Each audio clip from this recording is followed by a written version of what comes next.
All right, very huge welcome, everyone, to this new episode of Bootstrapping Your Dreams. Today, I have a very special guest, Amberly Lago, and Amberly, she has such an inspiring story. So, she started her public speaking career after her life was deeply altered and her world was completely changed in May 2010. Uh, she was riding her motorcycle in Woodland, California. She was hit by a SUV and down 30 feet down a busy street. Her right leg took the brunt of the impact and was crushed almost beyond repair. Despite an arduous recovery process, being a former professional dancer, athlete, fitness trainer, she was determined not only to save her leg, but her career, her dreams, her dignity. And after a lengthy hospital stay and 34 surgeries, doctors were able to fuse her leg together and repair her severed femoral artery despite the 1% odds of saving it, 1%, and the initial recommendation to amputate. Amberly is nowadays a well-known public speaker whose message is inspiring, relatable, and plenty of motivation and resilience. Amberly has become the best-selling author of her book, True Grit and Grace, Turning Tragedy into Triumph. Amberly has been applauded by several audiences for her conferences as well as for her book, and she was most recently featured on NBC's Today Show, Hallmark, TEDx, Good Morning Lawland, and contributed to magazines such as Shape, Health, Disability Magazine, and Fit Pregnancy. Wow. Welcome, Amberly. Thank you. Thank you for having me. Yeah. I think sometimes when I hear someone say my story, I'm like, oh, yeah, I went through a lot. But, I think so many of us are going through so much right now in today's world. So my sincere wish is to really share any tips and tools that I've learned along the way to not only give people some hope that things can get better, but also really some tools to implement into their life so they can kind of shift their perspective and focus on the good. Yeah, that's amazing. Amazing. So tell us a little bit about that period.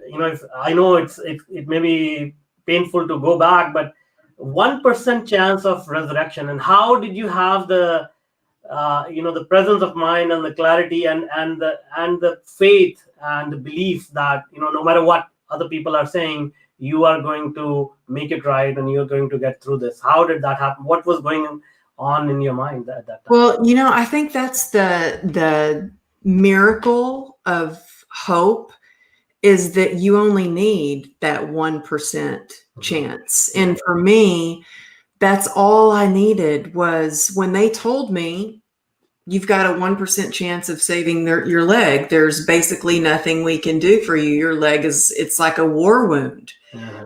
It's completely crushed. Your femoral artery severed. There's just no way we can save it. You've got a 1% chance. And I said, well, then there's still a chance. And so I hung on to that 1% chance. And that is what got me through a surgery. And then I would have a day of recovery, and then a day of surgery and a day of recovery. And what I held on to besides that 1% chance was I had a lot of faith. I have a higher power. I couldn't do it on my own.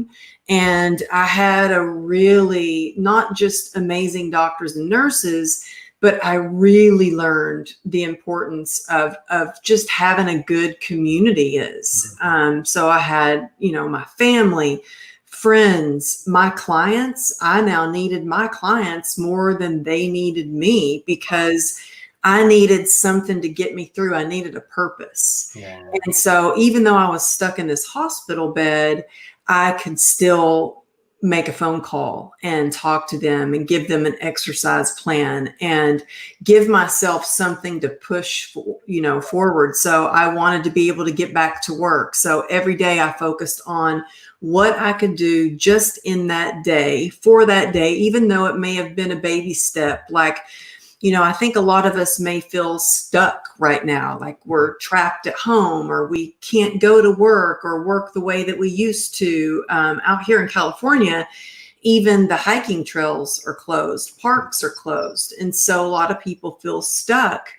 But for me, I focused on what I could do in that day, in that moment. And some people say, well, you were stuck in a hospital bed. What could you do?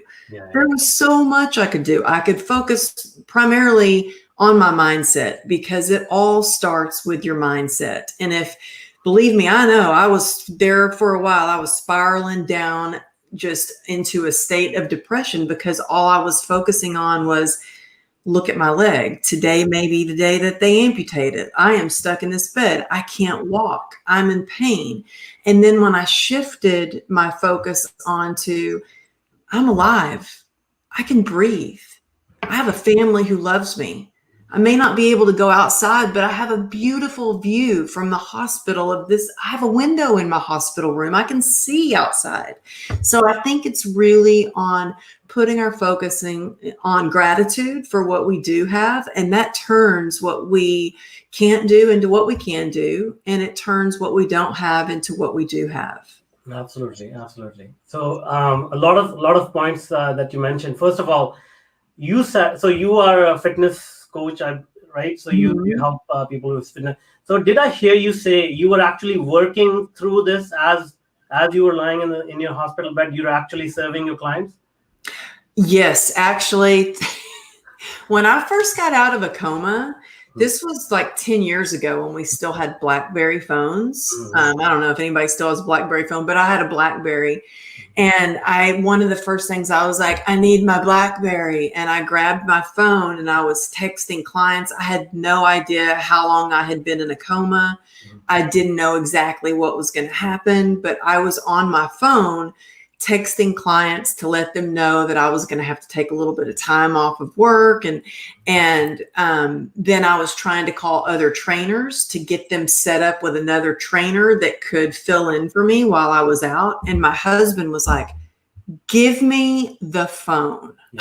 Exactly. What helped me get through was to be of service to others. You know, I had somebody say, well, you know, you're really lucky that you had a community. And I'm like, no, hard work puts you where your blessings can find you. And to have a great community is not just about reaching out and asking for help all the time. It's about, even though I might not be in the best place to offer the best of what I can usually offer, how can I still be of service? So yeah, I was still on the phone talking to clients. I was even helping nurses by offering them exercise tips in between surgeries. Like, they found out that I was a fitness coach and they're like, girl, I need to work on my booty. What can I do? And I was giving them exercise tips. And that was taking my mind off of my pain. And in turn, it was also filling my heart with joy to know that even though I was in a pretty bad place, I was fighting for my life and to save my leg, that I could still be of contribution. I could still have a purpose and be of service. Yeah. And see, that's the biggest thing. I think that's the biggest takeaway from this conversation, that we all focus on things which we don't have. We all focus on the worst case scenario. We all focus on, building these stories. I won't get a job. I will run out of food. I will, go insane in here, whatever.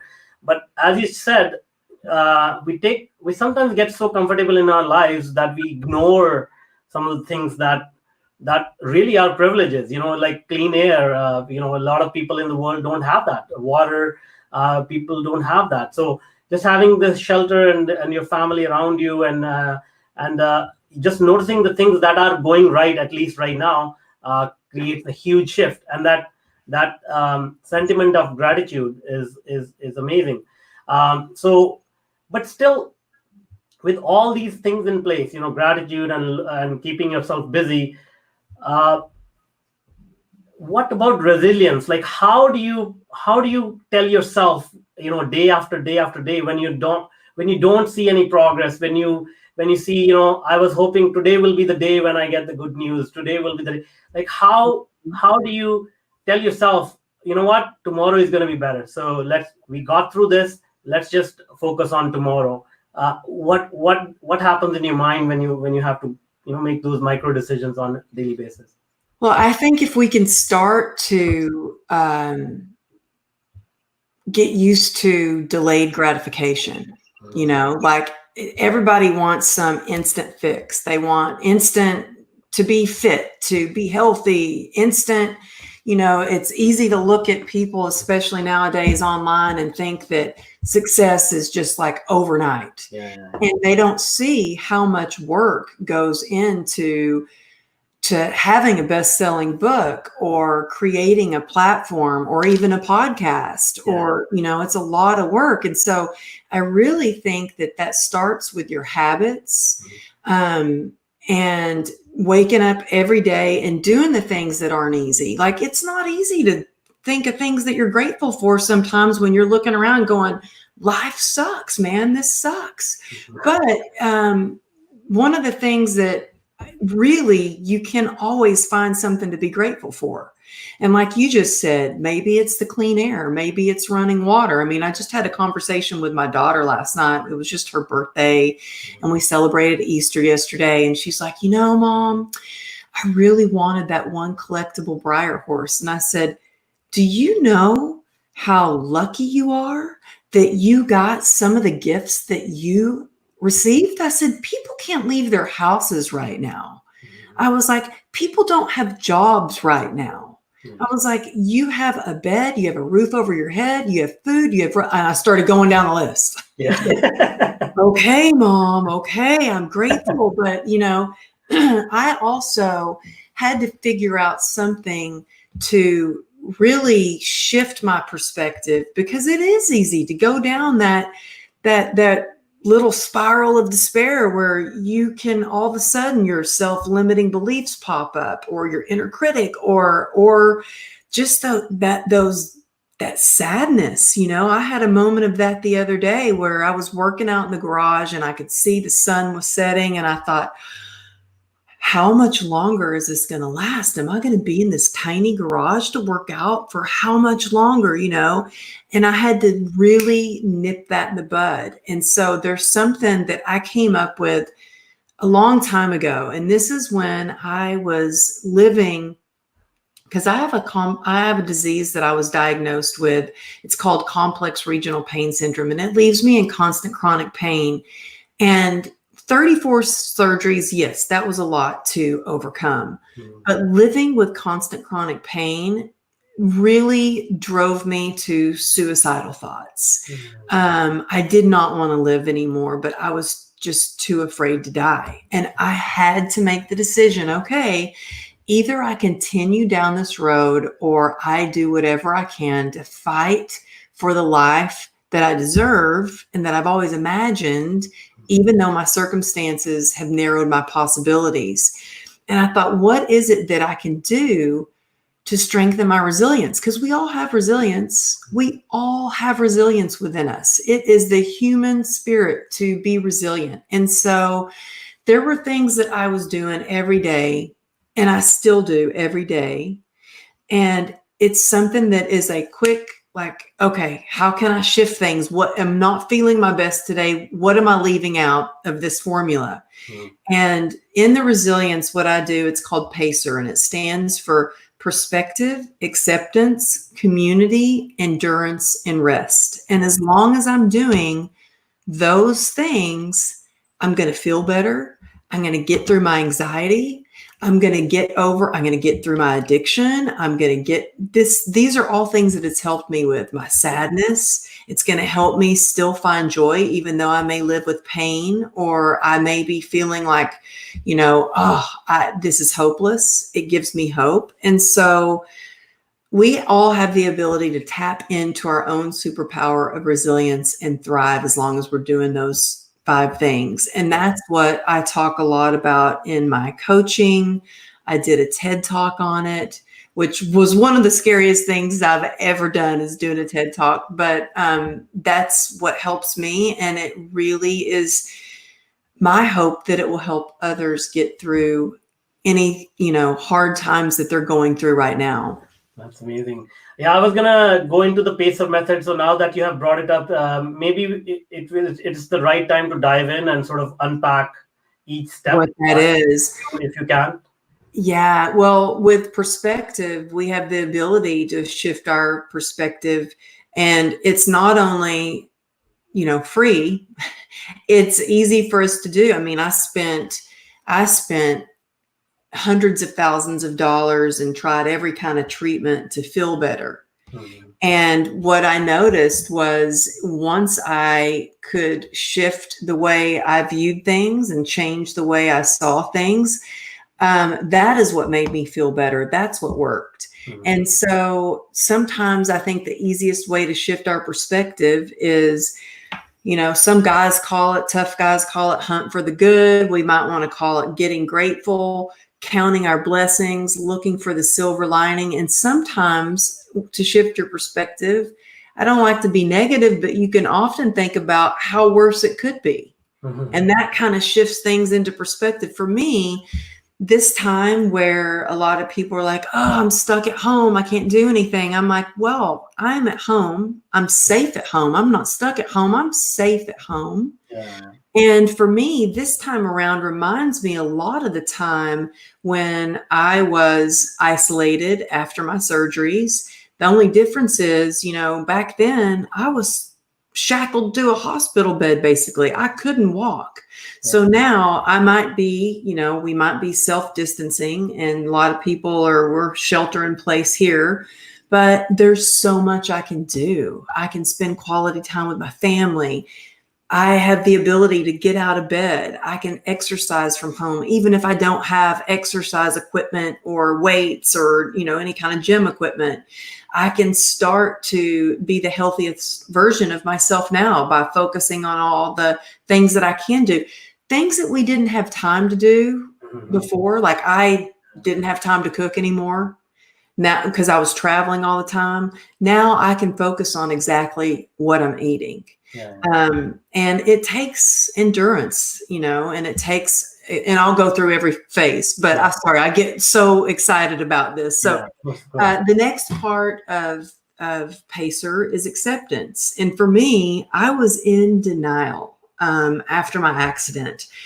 I did not want to accept the way I looked. I did not want to accept that I was going to be living with a disease for the rest of my life. But it wasn't until I accepted my new normal, which I think that a lot of people right now, if we can just be in acceptance for, things will, if you look up resilience in the dictionary, it says to bounce back.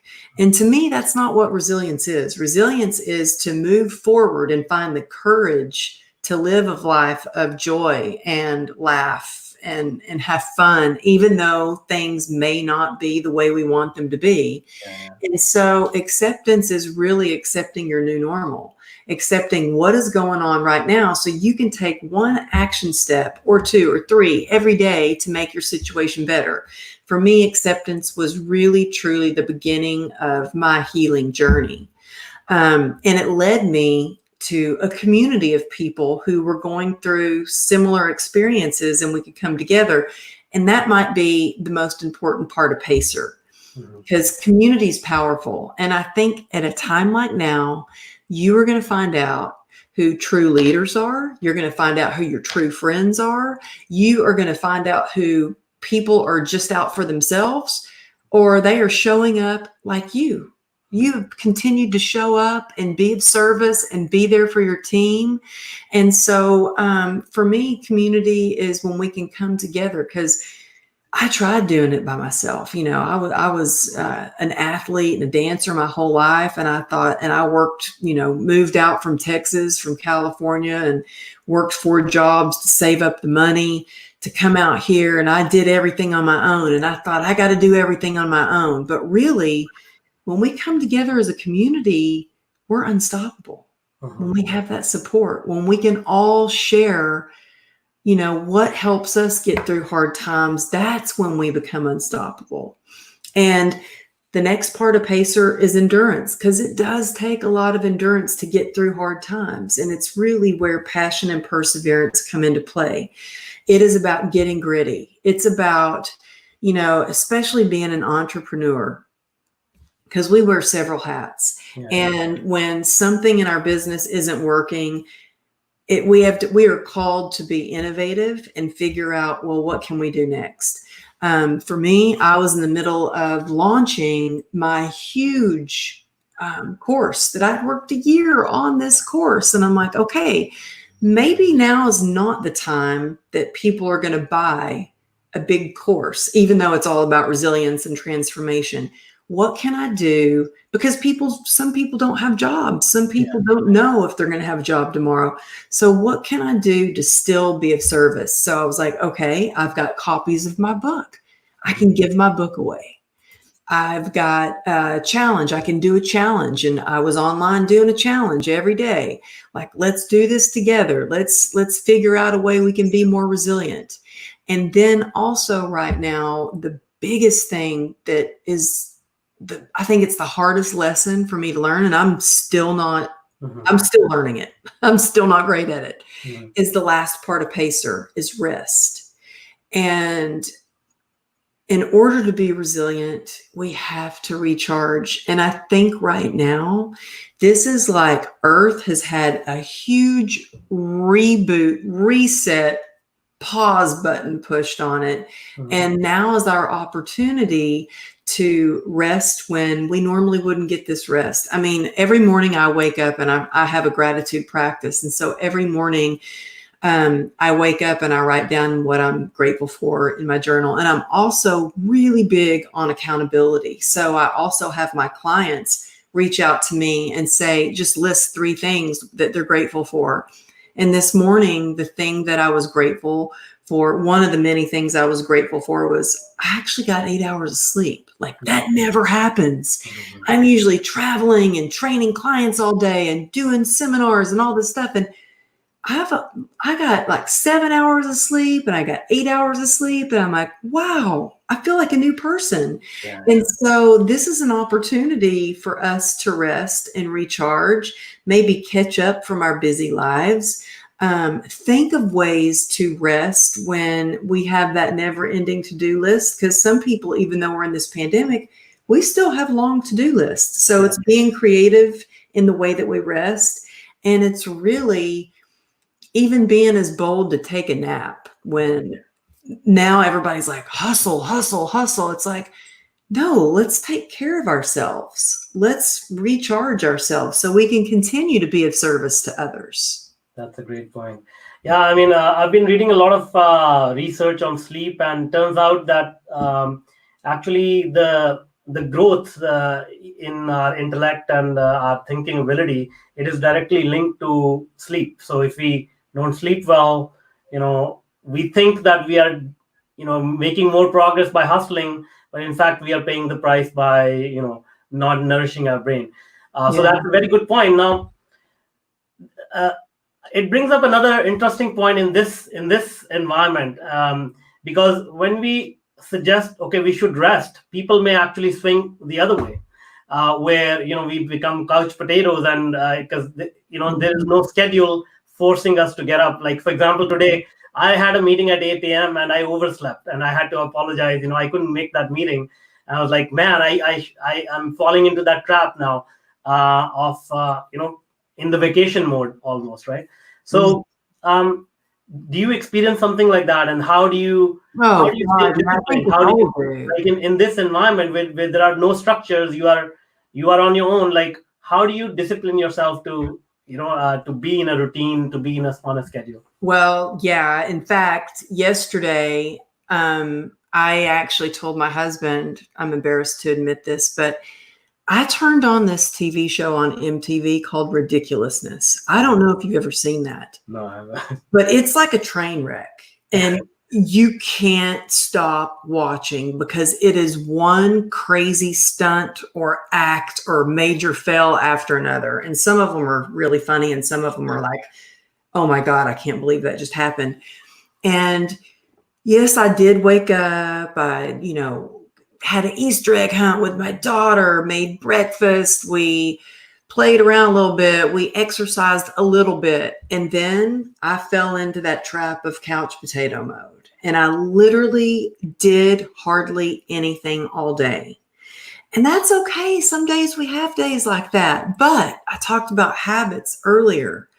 And I always think you have to have smart feet. So even when, you may not feel like it, or it just becomes so much of a habit that you don't even think about it. You wake up and you're already getting your shoes on to go work out, whether that's, right now in my garage instead of the gym.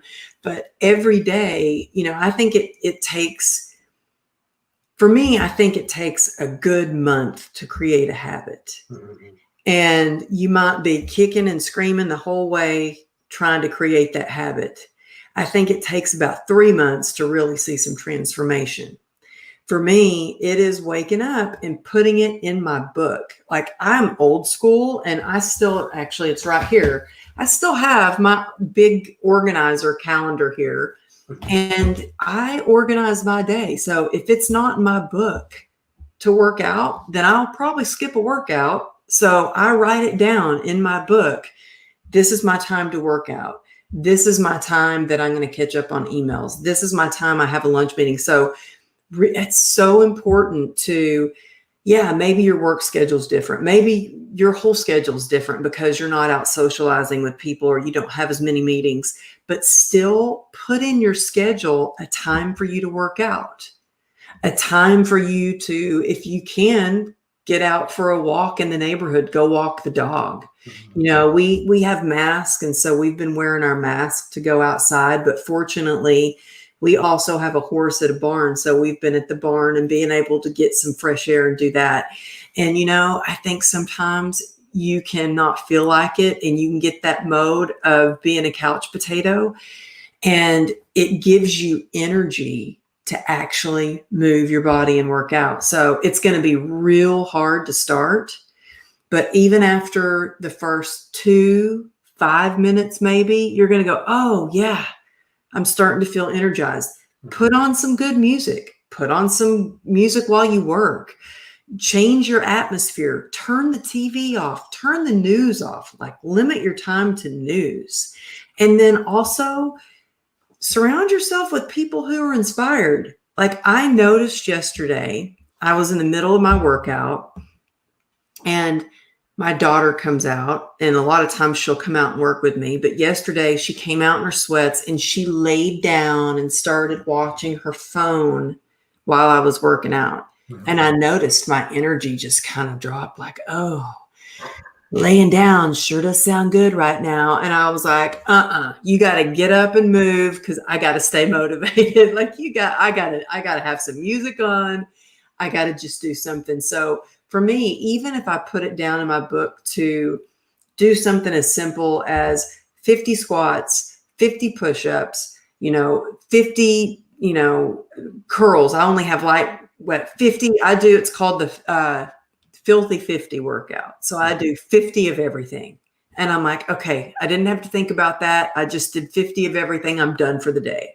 Mm-hmm. So it's really important to surround yourself by people who are inspired, and they might be showing their workouts, or that they're still working, or they're still on a schedule, or they're still showing up, even on social media. Yeah. So that's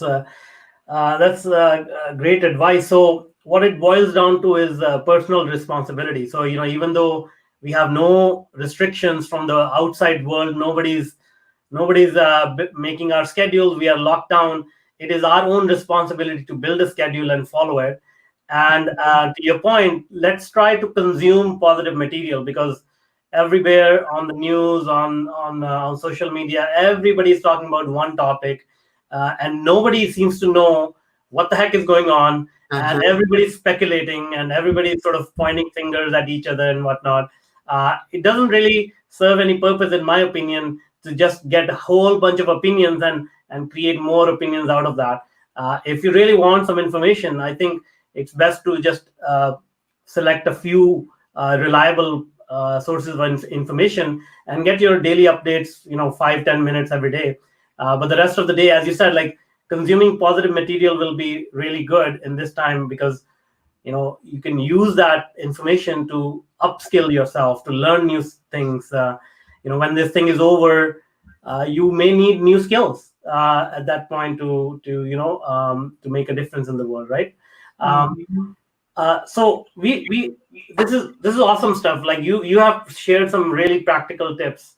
But we started going, when you were describing pacer method, you started going down some of the more your daily habits. You mentioned journaling, you mentioned gratitude. I really want to come back to that and see if you can share, some of these routines that people can incorporate into their lives right away, because a lot of people skip over these minor details and they keep going around in circles saying, I'm not getting the results, I'm not getting the results. And when we ask them, did you do the journaling? Did you do the gratitude? You know what? I mean, like, I do that in my head, it's so I want to re-emphasize how important these things are. And if you can just speak to that, that would be awesome. Yeah. Well, I think, it's like I had somebody that just reached out to me the other day. She goes, I just got your newsletter and it really depressed me. And I was like, oh no, it's not meant to depress you. It's meant to inspire you. She said, well, I saw the picture of you jumping up in the air. And she goes, I can't do that. So it made me depressed. Now, she had tried to commit suicide. She survived it, but she had brain damage and she had to learn to walk again and do all these things. It was only like a year after her accident. And I said, it took me years to be able to walk again and jump again. And I don't go around jumping all the time. I start, I always say, start where you are, use what you have, and do what you can.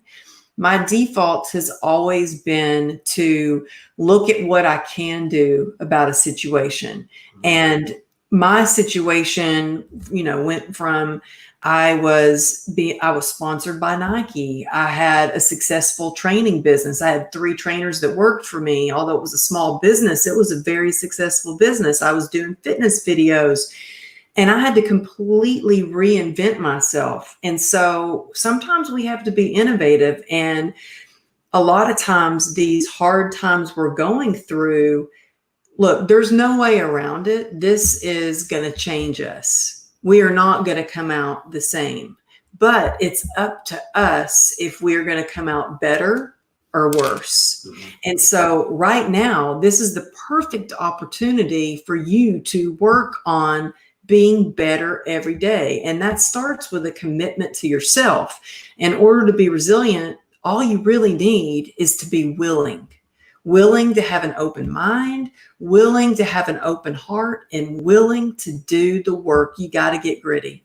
And it's not going to come easy. And it is every day. I wake up, even on a day where if I'm, traveling, if I'm on vacation, that doesn't mean that my morning routine goes out the window.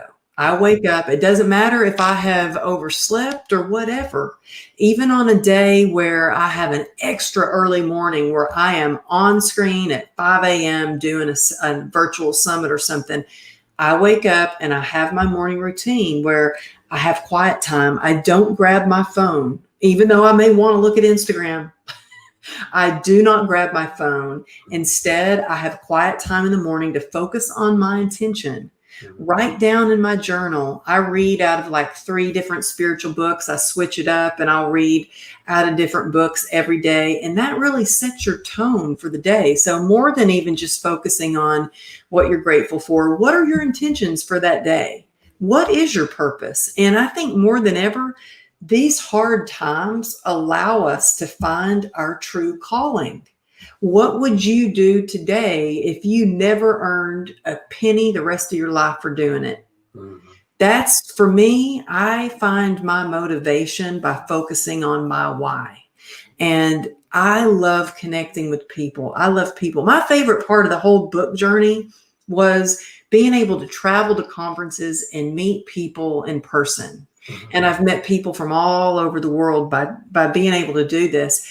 But we are so fortunate because we can connect with people online, through Zoom or social media, or, now people are doing their conferences that they used to travel and do. They're doing it virtually. So there's so much we can still do, but it really is a morning routine. It's setting yourself up for success by writing out your schedule, making a list and checking it off. I've got my list every day. I write my list out. And I have a nightly routine as well. So we talked about getting good sleep. My night routine is I have tea every night. I used to do some really bad habits. I used to drink too much, and I was drinking every night to cope with my anxiety and to cover up my pain and to numb out my feelings. But that numbs out everything. And so I've completely changed my food, my eating habits, my exercise. My nightly routine is I have my tea. When I get into bed, I tuck in my daughter and we have cuddle time with our little 3-pound dog. And I know this sounds silly, but it gets us in a routine. And then we talk about what we're grateful for. And I even have a gratitude jar. And my daughter and I will write down on a little card what we're grateful for, and we'll stick it in the jar. And so there may be a day we're having a hard time. We go through that jar and read what our blessings are. We get out those cards, and sometimes they're silly. Sometimes it's just one little thing that, my daughter will say she's grateful for doing some silly dance that I don't even want to say here. It's bad. But at least she's getting in the routine too of that practicing gratitude, and that's setting her up to have a mindset of success. Yeah, that's amazing. Yeah, it's interesting, how I used to read all these things when I was just starting off in the personal development and sort of taking responsibility for my life, and I kicked myself because I just mentioned I used to think I do that in my head, so I'm okay. I don't write it down because doing it in my head is more efficient. But so thanks a lot for sort of laying it out in the way that you did. And writing is powerful. Actually, yeah, healing. It's very healing. It's transformative. Exactly. Mm-hmm. So I hope people actually listen to it, and obviously, lack of time is the first excuse that people give for not doing this. But now, hopefully, that doesn't work anymore, and you have lots of time to incorporate this into your daily routine. So I hope you actually implement. I mean, coming onto Facebook Live, YouTube Live, dropping some comments, interacting with the accomplished people like Amberly. This is all great, but nothing is going to change in your life if you don't take the first step and actually implement these things in your life, right? So please do that. And obviously, if you experience any transformation, any positive change, come back, share with others so that others can enjoy the same thing, and ask for more.